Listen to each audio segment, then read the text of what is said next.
बोलिए प्रेम से श्री सच्चिदानंद भगवान की जय। इसीलिए किसी प्रेमी भक्त ने अपने अनुभव को व्यक्त किया, क्या कहा कि सत्संग से प्रेम कीजिए, फॉर्मेलिटी नहीं कीजिए। अगर आप फॉर्मेलिटी करते हैं, गुरु महाराज जी इसको ऐसे ही नॉर्मल समझ लेते हैं, जैसे भगवान की पूजा लोग करते हैं, इधर घंटी हिला रहे हैं, दीपक जला रहे, घुमा रहे हैं, उधर कह रहे चाय तैयार हुआ कि नहीं, जल्दी बनाओ ड्यूटी जाना है। हाँ, अगर ऐसे ही, हाँ, भगवान को आपने जाना नहीं है, चलो यहाँ फॉर्मेलिटी कर ले रहे हैं, एक बार चल जाएगा। लेकिन गुरु महाराज जी जो उस परम पिता परमेश्वर का जो रोम रोम में रम रहा है, जर्रे जर्रे में समाया है, जिन्होंने दीदार करा दिया, दीदार करते ही, पहचान पाते ही 84 लाख योनि से छुटकारा मिल जाता है। सारे धार्मिक ग्रंथ, सारे संत यही समझाते हैं। और उन गुरु महाराज जी के प्रति अगर आप फॉर्मेलिटी करते हैं तो समझ लीजिए कि अपने जीवन के लिए आपने अच्छा नहीं किया। तो महापुरुष जिस सच्चाई को समझाए हैं उसे समझना नितांत आवश्यक है। अगर नहीं समझ पाए तो धोखा के सिवा कुछ भी हाथ नहीं। सत्संग से करते रहना प्यार, ओ नादान मुसाफिर। सत्संग से करते रहना प्यार, ओ नादान मुसाफिर। ओ नादान मुसाफिर, हाँ हो नादान मुसाफिर। ओ नादान मुसाफिर, हाँ हो नादान मुसाफिर। जीवन की नैया कर लो पार, ओ नादान मुसाफिर। जीवन की नैया कर लो पार, ओ नादान मुसाफिर। देखिए, जिसने सत्संग की परख किया, अर्थात के गुरु के उपदेश समागम से जिसने अपने घट भीतर में ब्रह्मानंद स्वरूप को जान लिया, तिन साधन योग किया न किया, और नाम लिया हरि का जिसने, तिन और का नाम लिया न। कब नाम लिया हरि का जिसने, नाम जो ले लेता है हरि का, उसे फिर कुछ भी लेने की जरूरत नहीं। उसको कुछ भी लेने के लिए मन ललचता नहीं। उसे कहते हैं लेना। कोई ऐसा लिया हो तो बताओ। नाम लिया हरि का जिसने, तेने और का नाम लिया नहीं, क्योंकि हरि के नाम में ही सबका नाम समाया है। शब्द ही धरती, शब्द आकाश, और शब्द ही शब्द भयो प्रकाश। सगली सृष्टि शब्द के पाछे, और नानक शब्द घटा घटे अच्छे। गुरु नानक जो सिखों के पहले गुरु हुए, महाज्ञानी कहलाते हैं। उन्होंने अपने अनुभव को व्यक्त करते हुए दुनिया वालों को समझाया है कि हे दुनिया वालों, वो शब्द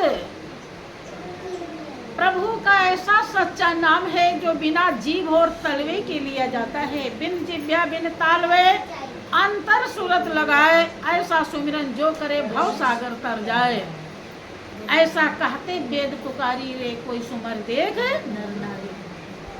जो बिना जीभ और तलवे के लिया जाता है,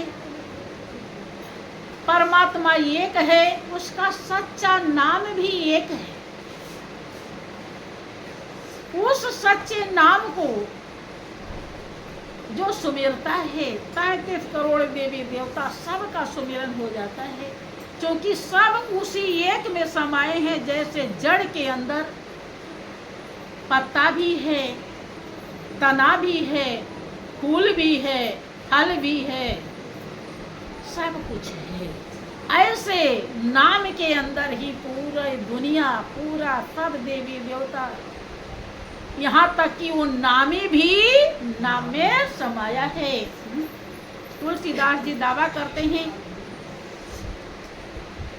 कि राम भालू कपि कटक बटोरा, और सेतु हेतु श्रम कीन्ह न थोरा, नाम लेत भव सिंधु सुखाही, करहु विचार सुजन मन माही, कहूँ कहाँ लगी नाम बड़ाई, और राम न सकहि नाम गुण गाई। तुलसीदास जी कहते हैं कि कहाँ तक नाम की बड़ाई करें, राम भी नाम की महिमा नहीं गा सकते। उसी नाम में पूरा संसार समाया, तीनों लोक समाया है। नाम के प्रताप से ब्रह्मा जी सृष्टि रचते हैं और विष्णु पालन करते हैं, शंकर संहार करते हैं। और वो नाम कहाँ है? सबके घट में आच्छादित है, विराजमान। इसीलिए कह रहे नाम लिया हरि का जिसने तिन और का नाम लिया नहीं। हाँ, ले लिया जब तब किस तरह से कि ये राम तेरे नाम का मुझको आधार है, अरे राम तेरे नाम का मुझको आधार है, अंधे को जैसे लाकड़ी तन का सहार है, अंधे को जैसे लाकड़ी तन का सहार है। राम का नाम कब लिया पता चलेगा? जैसे अंधे को लकड़ी का सहारा होता है।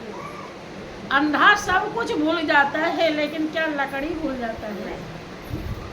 लकड़ी के बिना वो एक कदम भी चलता नहीं है। ऐसे एक पल भी आप नाम के बिना ना रहें तो समझिए आपने नाम ले लिया।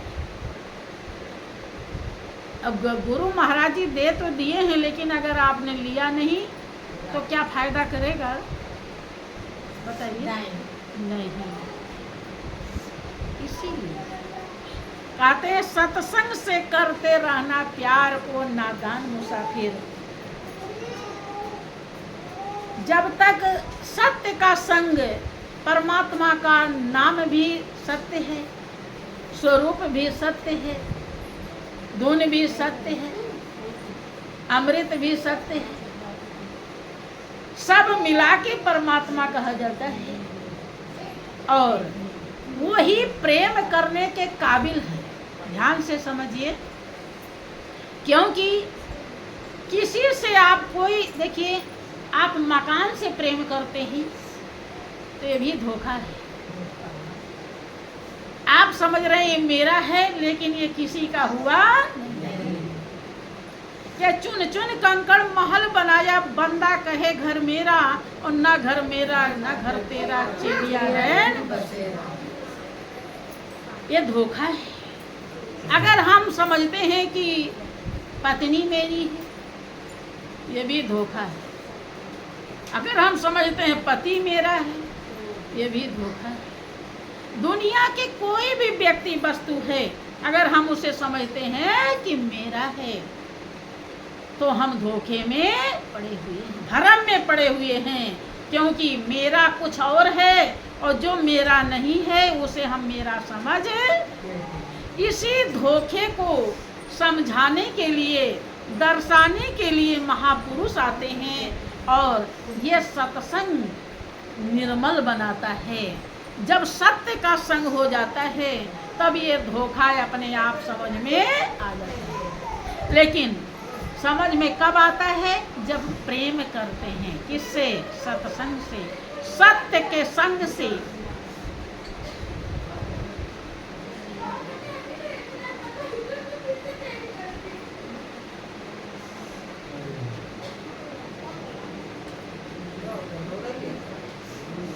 सच्चिदानंद भगवान की, श्री सद्गुरुदेव महाराज की। जब तक हम सत्य से प्रेम नहीं करेंगे, वो सत्य हरदम, हर पल, हर क्षण मौजूद रहता है। और कैसे मौजूद रहता है, ये अनुभव गुरु ज्ञान से होता है। गुरु महाराज जी निरंतर प्रभु का जो नाम 24 आवर्स 24 घंटे आपके श्वास में चल रहा है, उस नाम को दर्शा देते हैं। और नाम को जब हम संभालते हैं तो नामी अपने आप दीदार देने लगता है। और वो ऐसा नामी है कि जो हम अच्छी तरह से समझ सकते हैं कि वो कभी भी एक पल के लिए हमसे अलग नहीं होता है। और वही हमारे अंदर है, वही आपके अंदर है। उसी को जब तुलसीदास ने जाना, तभी कहा कि सिया राम मैं सब जग जानी, अब करहूँ प्रणाम जोरी जुग पानी। जब अपने अंदर जान लिया तो समझ में आ गया कि सबके अंदर मौजूद है। इसीलिए प्रेमी भक्त अपने अनुभव को व्यक्त करते हुए हम सभी को समझाता है कि सत्संग से करते रहना प्यार, ओ नादान मुसाफिर। सत्संग से करते रहना प्यार, ओ नादान मुसाफिर। क्योंकि अगर हम सत्य का संग नहीं किए तो जितना भी संग किए हैं सब धोखा दे देंगे। तब हम नादान कहलाएंगे, सयान बुद्धिमान नहीं। इसलिए अगर हमने सत्संग से प्रेम नहीं किया, सत्य का संग नहीं किया, तो हम नादान कहलाएंगे। और नादान वही होता है जो पूंजी को गंवा देता है। जीवन की नैया कर लो पार, क्योंकि आप ईश्वर अंश जीव अविनाशी और चेतन अमल सहज सुख राशि। आप स्वाभाविक सुख की राशि है। रास माने भंडार, बहुत ज्यादा। और आप ज्यादा सुख को ढूंढ रहे हैं। थोड़ा सुख किसी को चाहिए, ज्यादा। थोड़ा सुख भोजन करते हैं उसमें भी मिलता है, सो जाते हैं उसमें भी मिलता है, कोई चीज़ खाते हैं उसमें भी मिलता है, कोई चीज़ देखते हैं सुंदर रहता है उसमें भी मिलता है, किसी से मिलते जुलते हैं उसमें भी मिलता है। लेकिन उससे हमारी आत्मा संतुष्ट नहीं होती है, क्योंकि उसे ऐसा सुख चाहिए जो अपरंपार हो, जिसका कोई पार लगा न सके। और वो कहाँ है? वो स्वयं में है। ईश्वर अंश जीव अविनाशी और चेतन अमल सहज सुख राशि। आप स्वाभाविक है, स्वयं आपकी आत्मा स्वयं सुख की राशि है। लेकिन सुख हम कहाँ कहाँ ढूंढने चले जाते हैं? काशी, मथुरा, द्वारिका, अयोध्या, वृंदावन, गिरिराज, कहाँ कहाँ जाते हैं? कारण कि गुरु के उपदेश के द्वारा हम अपने घट के भीतर में उस ब्रह्म के आनंद को नहीं प्राप्त कर पाते, जो सुख की रास है, जो आत्मा स्वयं सुख की रास है। हम आत्मा में अनुभव नहीं करते, आत्मा का दीदार नहीं कर पाते। दुनिया को देख लेते हैं, मूर्ति देख लेते हैं, जल से भरे तीर्थ को देख लेते हैं, सब जगह घूम आते हैं। लेकिन जो सच्चा तीर्थ है, जिसको एक बार दर्शन करने से 84 लाख योनि कट जाती है, और उस तीर्थ में हम डुबकी नहीं लगाते, इसलिए हमारी नाव पार नहीं होगी। महापुरुष कहते हैं कि जीवन की नैया पार कर लो। कैसे? सत्संग से। और सत्संग कब होगा? जब प्रेम हो। सत्संग से करते रहना प्यार, ओ नादान मुसाफिर। सत्संग से करते रहना प्यार, ओ नादान मुसाफिर। जब तक है जोर जवानी, सत्संग तू कर ले प्राणी। जब तक है जोर जवानी, सत्संग तू कर ले प्राणी। आगे हो जाएगा लाचार, ओ नादान मुसाफिर। आगे हो जाएगा लाचार, ओ नादान मुसाफिर। हाँ, सत्संग दर्शाता है कि पहले आप कैसे थे। पहले तो आप 50 किलो उठा लेते थे, अब आपकी शरीर ही बोझ बन गई। 5 किलो नहीं, एक समय आ जाता है कि शरीर ही उठाना भारी हो जाता है। बहुत लोगों को देख लीजिए, बहुत लोग अपनी शरीर ही कैसे उठावें, वही भार बन गया। कि क्या ध्यान आता है कि ये क्या हो रहा है, क्या कभी ख्याल आता है ऐसा परमात्मा क्यों करता है? क्योंकि वही सब कुछ है, ताकि आपका ध्यान इधर हो जाए, उसे आप समझ लें सच्चाई को कि वही सब कुछ कर सकता है, मेरे बस की कुछ नहीं। लेकिन इंसान फिर भी इस ज्ञान को प्राप्त नहीं कर पाता और मेरा मेरा करते करते एक दिन जीवन की पूंजी को लूटा चला, हाँ, खत्म हो जाता है।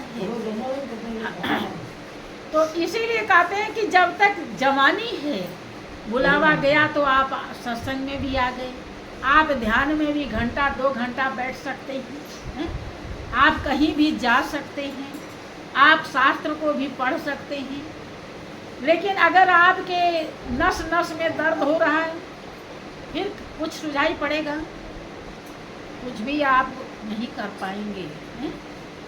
क्या आएगा बुढ़ापा, नहीं सुमिरन होगा, और कैसे सफल तेरा जीवन।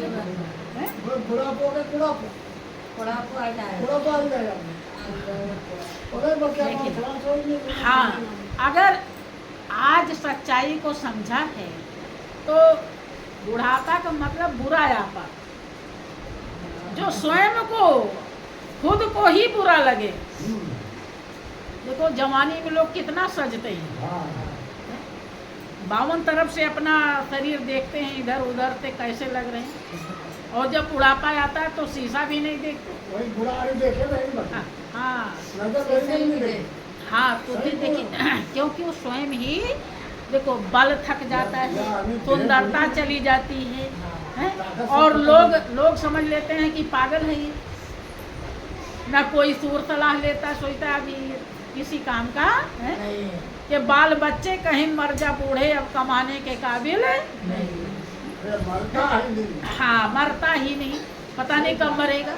सोचिए, देखो काहे, क्योंकि सत्संग नहीं किया, इसलिए लोगों के अंदर ऐसे भाव आते हैं। जो सत्संग कर लेता है बंधु, उसे ऐसा भाव कभी नहीं आ सकता, क्योंकि वो जानता है कि अगर इसे बुढ़ापा आया है, इसको दिक्कत हो रही, तो हो न सके कि हमारा भी बुढ़ापा आएगा और हमें ऐसी दिक्कत हो, तो हम किसी को सताएंगे, किसी को काम नहीं आएंगे, तो हमारे भी कोई काम नहीं आएगा, और हम सताएंगे तो हम भी सताए जाएंगे। उसे अपने कर्म का ध्यान होता है। लेकिन वो जो सत्संग कर लेता है, आगे समझाते हैं, प्रीति ना तोड़ देना, हिम्मत ना छोड़ देना, प्रीति ना तोड़ देना, हिम्मत ना छोड़ देना, वरना नैया डूबेगी मझधार, ओ नादान मुसाफिर, वरना नैया डूबेगी मझधार, ओ नादान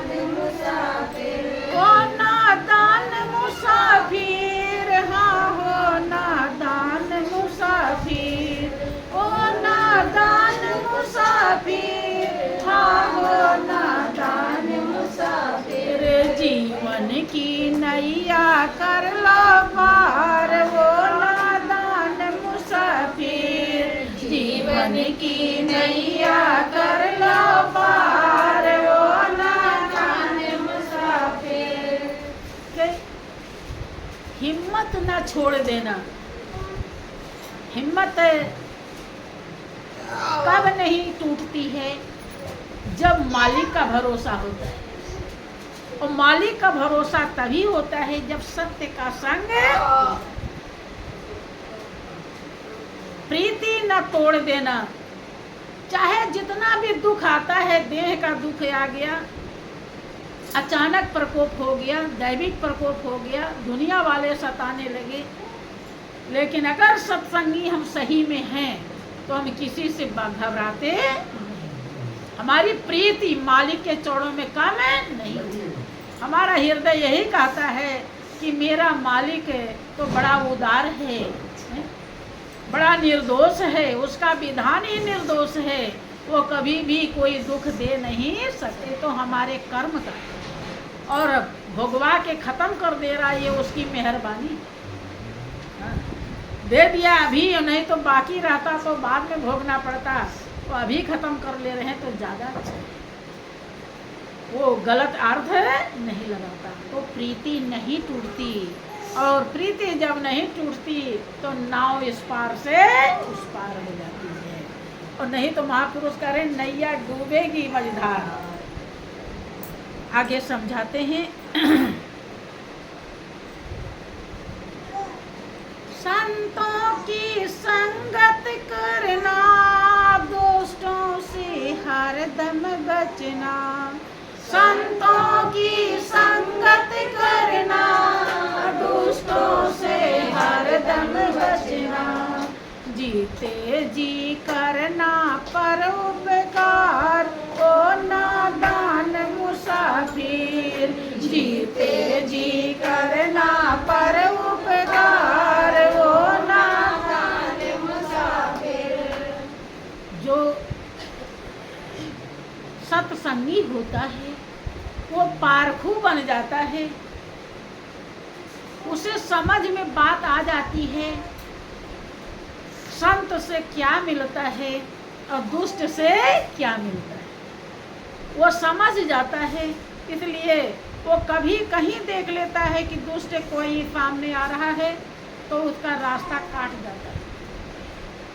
और संत अगर कहीं भी आए हैं तो चाहे उसे कितना भी किराया भाड़ा देकर जाना पड़े तो फिर भी वो वहाँ पहुँच जाता है। क्योंकि संत उपकार सिखाते हैं, उपकारी होते हैं, उपकार के गर्जी होते हैं।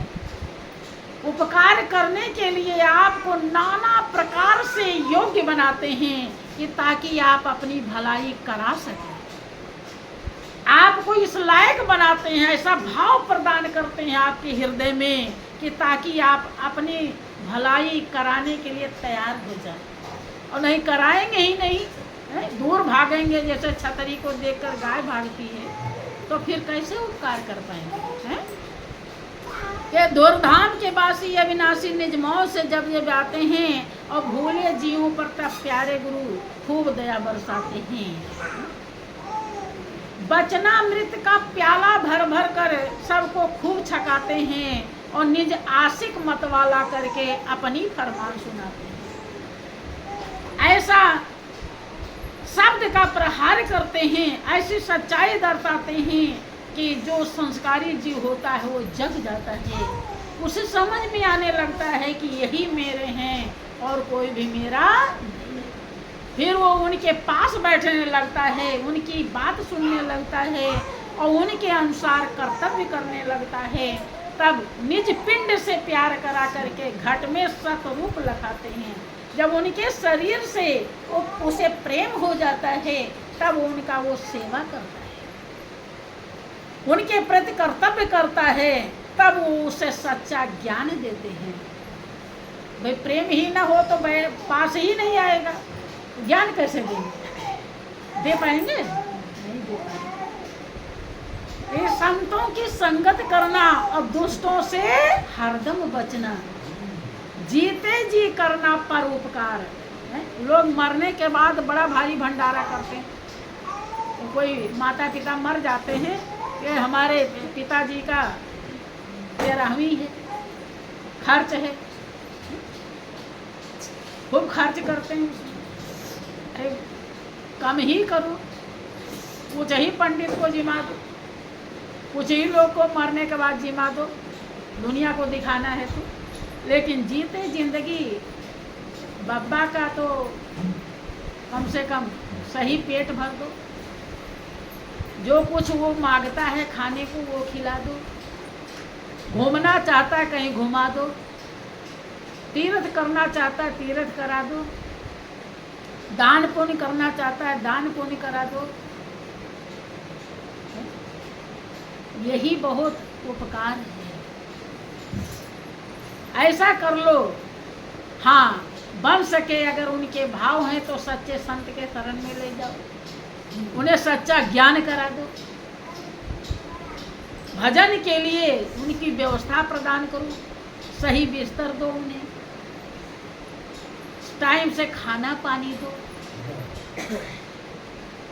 जीते जी यही परोपकार है। अगर ऐसा नहीं किया अपने माता पिता के साथ तो दूसरे के साथ क्या करेगा, कर पाएगा?